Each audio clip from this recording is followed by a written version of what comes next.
Thank you, Madam Chairman. The treatment of our brave veterans by this government and previous governments is a national disgrace. We should not be having this debate, Madam Chairman, a debate about honour and patriotism being rewarded with betrayal by our government.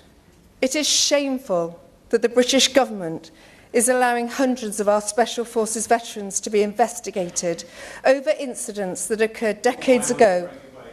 Not yet. Decades ago in Northern Ireland to appease the Irish government. These courageous men should be enjoying their hard-earned retirement, not facing prosecution for defending the British people from IRA terrorists. The same British people who value these soldiers and who are outraged at the unfair and unjust action of this government. Many of the so-called IRA victims killed were murderers and terrorists. How on earth can anyone stand up to defend these people over our special forces? And yet, this government rewards our bravest service personnel by bringing these prosecutions. They reward them by threatening legal action, by putting them through the stress of a trial, by ruining their lives when they deserve nothing but our respect, our support, and our gratitude. Well, I will defend them, and my party will stand up for them. I will not stand by and remain silent. I will speak for them. I am humbled by what they did for us, and I know that the British people feel the same. Thank you, Madam Chairman. You could almost feel the desks shaking as one Reform MP exploded like a firework stuffed into a pint glass. He launched into a furious attack on Labour, firing accusations so heavy that the whole room snapped to attention as if someone had hit an alarm bell at 6 a.m. And the timing could not have been more intense. This happened just hours after new reports surfaced about British veterans once again being dragged into investigations. At the same time, allegations were flying around that certain Labour MPs were defending groups accused decades ago of targeting UK forces. The atmosphere was already tense, and then this man stood up and turned everything nuclear. The Speaker, who sounded like she simply wanted a quiet afternoon, announced him with that familiar tired tone, as if she already regretted giving him the floor. He thanked her politely, the calm before the storm, then went straight in with no warm-up, no soft approach, just a full-force political punch. He began, "Madam Speaker, the treatment of our veterans by successive governments is beyond shameful." You could hear the benches shifting. He wasn't reading from notes.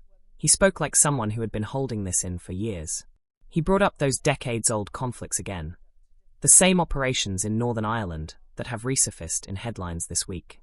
The investigations, the inquiries, the letters arriving on the doorsteps of men now in their 60s and 70s, men who thought their battles had ended long ago. The Reform MP wasn't having any of it. He called it a national disgrace, his exact words, that veterans who risked everything, who protected British civilians during some of the darkest nights in our country's history, were now being treated like criminals. Meanwhile, in his view, politicians were bending over backwards for groups that once targeted British soldiers. At that moment, Labour benches reacted instantly.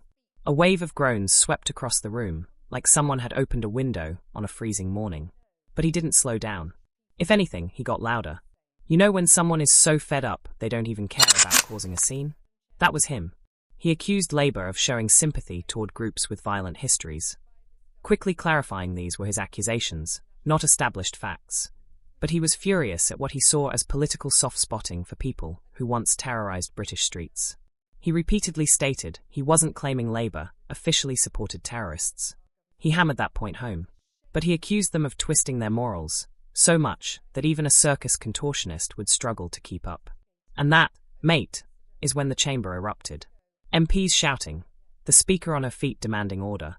One man in the corner waving his fist like he'd just watched his bus pull away. Absolute chaos. But the Reform MP refused to be drowned out. He raised his voice over the noise, powerful, defiant, saying he would not sit quietly while, in his words, our heroes are dragged into courtrooms while politicians flirt with narratives that paint them as villains. The intensity was unreal. He spoke about those men who served in old operations, how they spent their youth patrolling dangerous streets, being shot at, ambushed, bombed, watching friends die. He described them as fathers, grandfathers, retirees who should now be gardening or watching the match, not dragged into legal proceedings over decisions made under fire decades ago. Then he delivered the line that will be replayed 1 million times on TikTok by midnight.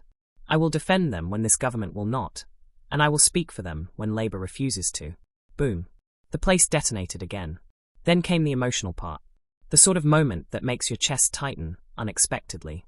He spoke about veterans living quietly in small towns who haven't talked about what they saw since the 70s, but who still wake up shaking from memories they tried to bury. He said these men didn't serve for applause, medals, or money. They served because Britain needed them. And now, he said, they feel abandoned, betrayed, forgotten.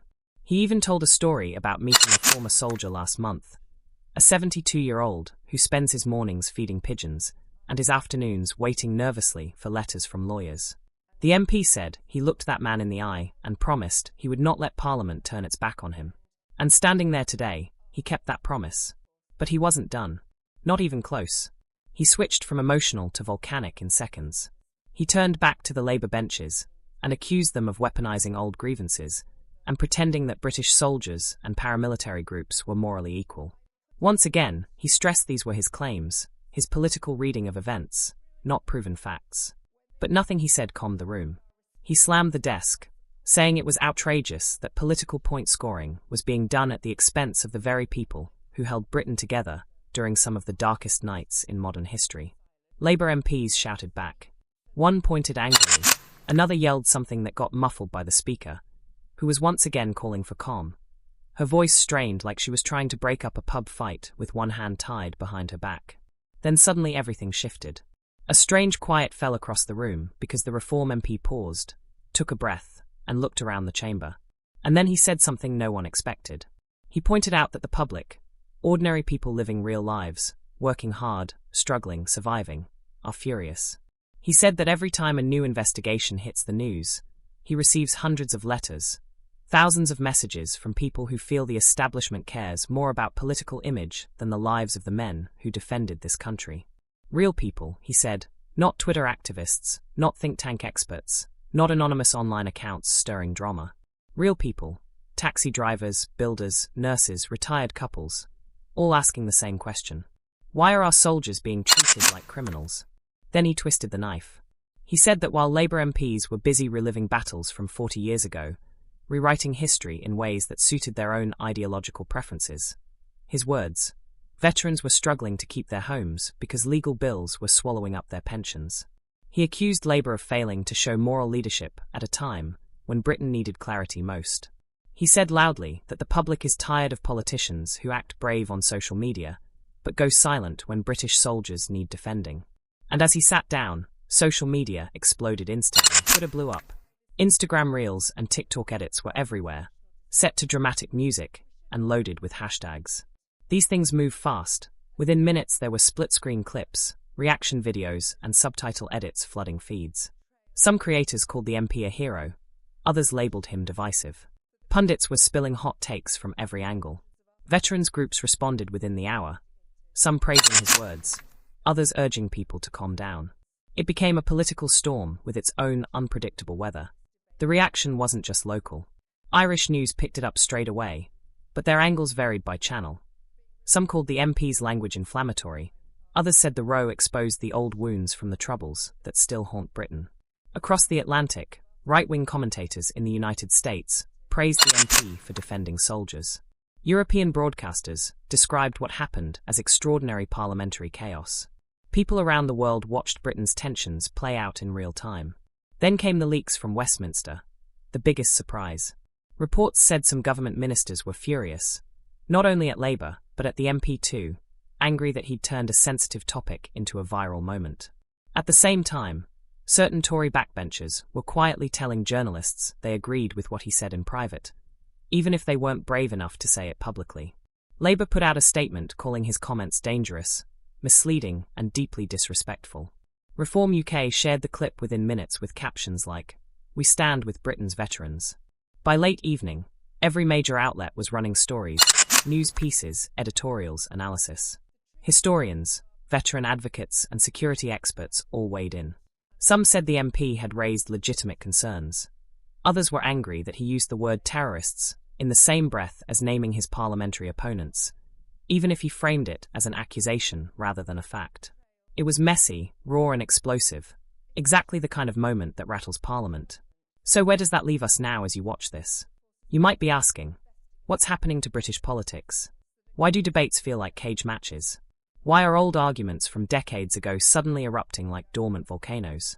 And most importantly, who is looking out for the people who serve this country? Whatever your political view, there's one hard truth. Veterans deserve clarity. They deserve fairness. They deserve justice that isn't warped by party politics or turned into a retrospective witch hunt. They deserve a government, any government, that won't walk away when pressure mounts. And they deserve a parliament that can discuss painful topics without collapsing into shouting matches. So here's the big question. Think about this. Was the MP right to call this out so loudly? Did Labour deserve such fierce accusations? Is the government failing veterans? Or is this all political theatre crafted for viral clips and election season headlines? Tell me what you think. Leave your thoughts in the comments. Don't hold back. This debate belongs to the public as much as it belongs to MPs. Like, share with someone who needs to see this, and subscribe so you don't miss the next political eruption.